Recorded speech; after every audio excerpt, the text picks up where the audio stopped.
Muito bem, nós vamos agora meditar em Êxodo capítulo 25. Aqui você vai ver o primeiro templo, né? O primeiro templo, o povo de Israel, eles construíram, né, o tabernáculo onde a glória de Deus se manifestava e onde eles prestavam culto ao Senhor. Então, eles poderiam construir altares de terra, altares de pedra, nos lugares onde eles estavam para adorar a Deus. Mas agora, Deus centralizou o local de culto para eles. Então, sacrifícios, adorações só seriam aceitas se fossem levados ao tabernáculo. Então, nós vamos ver aqui nessa meditação a respeito das estruturas do tabernáculo, das mobílias do tabernáculo e o que eles significam, né? Porque trazem lições para nós. Ele começa falando o seguinte: o Senhor Deus disse a Moisés: diga aos israelitas que me deem uma oferta. Receba as ofertas que eles quiserem dar de bom coração. Essas ofertas podem ser ouro, prata ou bronze. Então, olha só, aqui nós já aprendemos algo bastante interessante. Primeiro, que a obra de Deus ela se faz com a contribuição das pessoas, né? Porque Deus é o dono do ouro e da prata. Ele é o dono de tudo. E isso é que você tem que entender, né? Que lá no lá em Argeu, no livro de Argeu, um livro que ainda nós vamos chegar lá, fala sobre isso, que ele é o dono do ouro e da prata, né? Quando Deus vai realizar algo aqui neste mundo, ele solicita a ajuda, a contribuição, a participação do seu povo, porque ele quer abençoar o seu povo, né? Então o que que acontece? A oferta, ela não é levada a uma instituição, a um pastor, a uma igreja, mas sim a Deus. É a Deus que você está honrando. Quando você oferta no culto, quando você oferta em algum trabalho na sua igreja, é a Deus que você está ofertando. E a oferta tem que ser voluntária, ela não pode ser obrigatória. São princípios sobre o ofertar que o Antigo Testamento nos ensina. Então Deus mandou o povo trazer as suas ofertas, né? E eles fizeram isso de todo o coração. Olha só, olha só essas imagens, né? Que foi tirada da novela. Então, eles obedeceram à ordem de Deus e levaram as suas ofertas a Deus. E essa oferta, ela era para quê? Era uma oferta para toda a obra do Senhor, né? Por exemplo, a sua igreja se mantém aberta. Os cultos acontecem domingo após domingo por causa daqueles que voluntariamente, de coração, ofertam para manter as portas abertas, né? As luzes acesas, tudo funcionando direitinho. Tá dando para entender? Então Deus ele é soberano. Ele pede a ajuda do seu povo, a contribuição, a participação do seu povo com aquilo que ele tem os abençoado.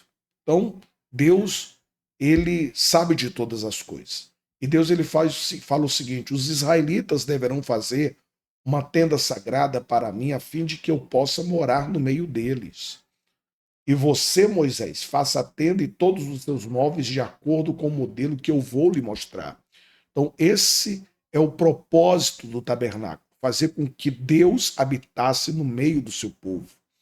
Moisés não inventou o tabernáculo, ele apenas replicou o modelo que Deus havia mostrado para ele, né? Então Deus mostrou para ele o modelo. Quer dizer, em outras palavras, Moisés, você não vai fazer nada da sua cabeça. Eu vou te dar um modelo. A gente deve sempre lembrar que tudo o que venhamos a fazer nessa vida para Deus deve seguir o modelo do céu, a inspiração de Deus, as diretrizes que o próprio Deus nos dá. Deus começou caminhando com seu povo e agora ele iria habitar, fazer morada no meio deles. O tabernáculo seria o santuário do Senhor, onde o Senhor faria morada ali. E hoje o próprio Deus, ele faz morada, né, dentro de nós. É isso mesmo.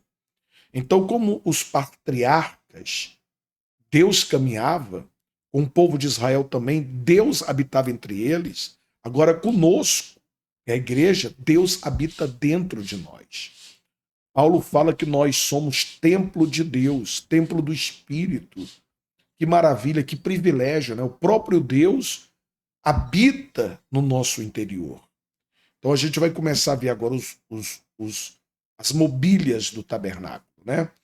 Então a gente vai ver, em primeiro lugar, a respeito da Arca da Aliança. Olha só, presta atenção.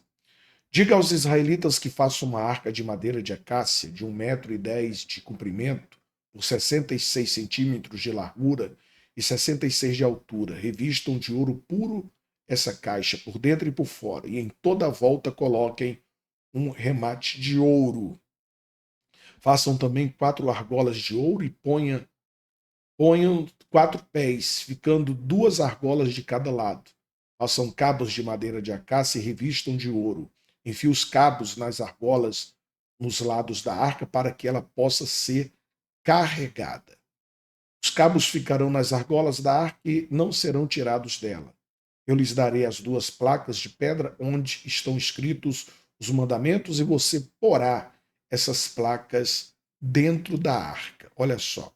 Então, essa arca da aliança era o móvel, a mobília mais escondida do tabernáculo. Ficava no Santo dos Santos.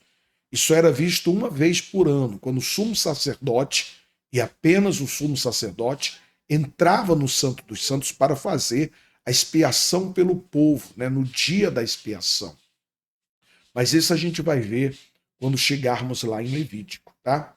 Então, eles começaram a construção da mobília da arca, né? Todos os móveis do tabernáculo, começando pela arca, eram feitos de madeira de acácia, quer dizer, uma madeira resistente. Então, a medida era 1,10 m de comprimento, 70 centímetros de largura, 70 centímetros de altura. Era o comprimento da arca, né? As medidas da arca. O tabernáculo era uma estrutura móvel. Quando a nuvem do céu se levantava e partia, os filhos de Israel deveriam desmontar o tabernáculo, pegar os seus móveis e partir também. É por isso que é importante em todos os móveis do tabernáculo ter essa vara, né? Para poder ser transportada nos ombros, facilmente nos ombros. Então, as varas, elas permanecerão nas argolas da arca, não devem ser retiradas, foi o que Deus falou. Então, aqui por enquanto só é ordenado que as tábuas da aliança estejam dentro da arca. Mas nós vimos em Êxodo 16 que Deus também mandou que se guardasse dentro da arca um pote do maná, né? E lá em Números, quando chegarmos lá, nós veremos que Deus também vai ordenar que seja guardado dentro da arca a vara de Arão, que vai florescer, né, para confirmar o ministério dele. Então, esse é um objeto mais escondido do tabernáculo. Ficava dentro dos Santos dos Santos e representava a presença de Deus, a glória de Deus. Deus muitas vezes foi chamado na palavra como Deus que habita entre os querubins, porque Deus se manifestava, a glória dele, a partir dessa arca da aliança. Era um objeto muito sagrado. Muitas vezes foi usado até para ir na frente do povo, para guiar o povo. Então, nós vamos agora para o próximo móvel, que é o propiciatório. Faça também uma tampa de ouro puro de 1,10 m de comprimento por 76 centímetros de largura. Faça 2 querubins de ouro batido, um para cada ponta da tampa. Isso deve ser feito de modo que os querubins formem uma só peça com a tampa. E os querubins ficarão de frente um para o outro, olhando para a tampa, as suas asas ficarão abertas, cobrindo a tampa. Coloque dentro da arca as 2 placas de pedra que eu vou lhe dar e põe a tampa na arca. Ali eu encontrarei com vocês de cima da tampa, no meio dos dois querubins. Eu lhe darei as minhas leis para o meu povo de Israel. Então, a tampa, o propiciatório, é a tampa da Arca da Aliança, né? Querubim é um ser celestial, é uma classe de anjos. Lembra que Deus havia proibido de se fazer imagens de escultura semelhante do que havia no céu, na terra? Mas talvez fique a dúvida de como que Deus então ordena fazer, né, querubins para a Arca da Aliança. Primeiro que aqui foi uma ordem do próprio Deus, o próprio Deus está ordenando. A Arca da Aliança não ficaria disponível para o povo cair em tentação para ficar adorando. A Arca da Aliança ficaria no lugar mais escondido do tabernáculo. Ninguém tinha acesso ali, a não ser o sumo sacerdote Moisés. Moisés ali podia transitar pelo tabernáculo, recebendo ordens de Deus, mas o sumo sacerdote poderia entrar apenas uma vez do ano no Santo dos Santos. Então não tinha o perigo do povo adorar esses seres celestiais. É por isso que Deus ordena aqui que sejam feitos como decoração, como representação e não para adoração. Mas ao povo estava herdado pelo próprio Deus construir, né, qualquer imagem ou qualquer objeto, seja de Deus ou seja de qualquer criação do Senhor. Então, o povo, eles tinham essa ordem, né? Então, um outro objeto vai aparecer agora, depois do propiciatório, né? Então, vamos lá. Você deverá fazer também uma mesa de madeira de acácia com as seguintes medidas: 88 centímetros de comprimento por 44 de largura, 66 de altura, revista de ouro puro a mesa e coloque em remate de ouro em volta dela. Em volta da mesa, faça um friso de 4 dedos de largura e um remate de ouro em volta do friso. Faça também 4 argolas de ouro e ponha nos 4 cantos, perto dos 4 pés. Perto do friso deverão ser calculadas as argolas por onde passam e cabos para se carregar a mesa. Olha que interessante, né? Esses cabos deverão ser feitos de madeira de acácia e revestidos de ouro. A mesa será carregada por esses cabos. Faça os pratos, os copos, as taças, as jarras que serão usadas para as ofertas de vinho. Tudo isso deverá ser feito de ouro puro. A mesa será colocada na frente da Arca da Aliança e em cima da mesa estarão sempre os pães sagrados que são oferecidos a mim. Então, esse é o segundo elemento, o segundo móvel que Deus nos apresenta que faria parte do tabernáculo. Essa mesa ficava no lugar santo. Ela era feita de madeira de acácia, toda revestida de ouro, né, conforme nós lemos, né? E em cima dela ficavam os pães, né, 12 pães sem fermento, 2 fileiras de 6 pães representando as 12 tribos de Israel. Em cima desses pães, em cima do último pão, né, do pão que ficava no topo, ficava um incenso, porque representava diante do Senhor um sacrifício. Esses pães, eles eram trocados todo sábado. Então era colocado 12 pães novos no sábado pela manhã, né, no começar do sábado, e no outro sábado esses pães que já eram considerados pães velhos eram tirados, e esses pães que eram tirados eram comidos pelo sumo sacerdote e pelos sacerdotes dentro do tabernáculo. E aí eram substituídos por pães novos, que ficavam mais uma semana e no outro sábado eram comidos pelos sacerdotes, né? O que essa mesa dos pães representa? Primeiro, representa a pessoa de Jesus, porque Jesus é o nosso pão. Jesus fala que ele é o pão vivo que desceu dos céus. Isso significa que nós devemos nos alimentar dele diariamente, né, para obter força, graça nas lutas, tribulações do dia a dia. Além disso, a mesa também traz a ideia da palavra de Deus, que é o nosso alimento, né? Nós devemos nos alimentar da palavra de Deus para nos fortalecer, para nos encher. E o interessante é que esse pão é sem fermento. Fermento na Bíblia traz a ideia de pecado.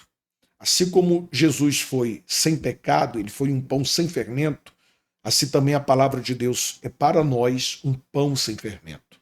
Porque nela não há pecado, não há erro, nela não há contradição, não há nada que venha desvirtuar, né? Desvirtue o homem do caminho de Deus. Então, pelo contrário, a palavra há instruções, orientações para nos aproximar de Deus, para nos fortalecer espiritualmente falando. E o próximo item também pertence ao lugar santo, né? Que é o candelabro ou candeeiro. Vamos meditar aqui. Faça um candelabro de ouro puro, a sua base, a sua haste deverão ser de ouro batido, as flores que enfeitarão o candelabro com os seus botões e as suas pétalas formarão uma só peça com ele. Dos seus lados sairão seus 6 braços, 3 de um lado e 3 do outro. Cada um dos seus braços deverá ter 3 flores com o formato de flor de amendoeira, com os seus botões e as suas pétalas. A haste do candelabro deverá ter 4 flores com formato de flor de amendoeira, com os seus botões e as suas pétalas. Debaixo de cada um dos 3 pares de braços deverá haver um botão de amendoeira. Os botões, os braços e o candelabro deverão formar uma só peça de ouro puro batido. Faça 7 lamparinas para o candelabro e coloque-a na parte de cima de maneira que ilumine a frente dele. As tesouras de cortar os pavios das lamparinas e os cinzeiros deverão ser de ouro puro. Use 34 quilos de ouro puro para fazer o candelabro e todas as peças que o acompanham. E tenham cuidado de fazer tudo de acordo com o modelo que eu lhe mostrei no monte. Então eu quero explicar para você que esse candelabro feito, né, de 7 lâmpadas, contando com a haste principal, dele saíam 3 braços para a direita e 3 para a esquerda, decorados com flor e amêndoa, e ardiam 7 lâmpadas. O tabernáculo era todo forrado de cortinas grossas, e isso tampava a iluminação externa, a luz do sol não entrava, era um lugar bem escuro por causa das cortinas. Então a única fonte de iluminação era o candelabro. Então os sacerdotes, eles deveriam manter esse candelabro aceso continuamente para eles poderem ministrar dentro do tabernáculo, né? Cumprir ali as suas funções. E o que o candelabro representa para nós? Essa lâmpada, primeiro, ela representa o Espírito Santo, a luz que o Espírito Santo nos dá. A gente deve sempre entender que para entendermos a palavra de Deus, representada pela mesa dos pães, nós devemos ter a luz do Espírito.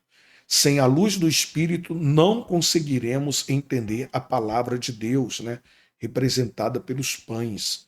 Então, assim como sem a luz do candelabro, o sacerdote não enxergava nem a mesa dos pães, e muito menos o altar do incenso, nós vamos ver um pouco mais para frente, então o candelabro representa isso, o Espírito Santo na nossa vida, que é representado com o fogo, né?